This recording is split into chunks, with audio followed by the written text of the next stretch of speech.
السلام عليكم ورحمة الله وبركاته. النهارده بقى هنتكلم عن حاجة بيسموها السم الأبيض.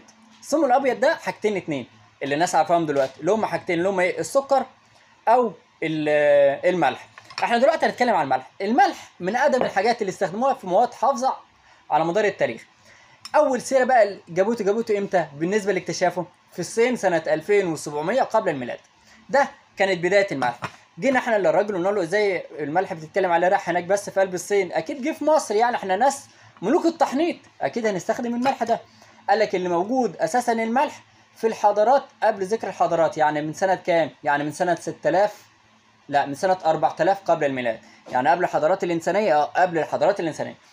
في مصر بقى القديمة كان عندنا بقى الاختراعات منه. الملح ده مشكلة. أول حاجة يستخدموه في تجفيف الأسماك، يعني أنت بالنسبة لك أنت اللي بتخلي السمكة أو بتعمل بقى سردين، ده بالنسبة لمين؟ للملح. يبقى ده استخدام حلو بالنسبة للمصريين. كانوا بيستخدموا بقى الحاجات المجففة ديت والحاجات اللي معمولة على ملح دي ليه؟ في السفريات يا باشا، عشان خاطر تقعد معاهم شهرين ثلاثة ما تبص. وده تعرفناه. الحاجة التانية بالنسبة لنا برضو الجبن، كانوا بيخلوا له بقى الجبن أو يخلوا له بقى خيار وطماطم وفلفل والدنيا حلوة وخلاص. ده بالنسبة لمين؟ للملح.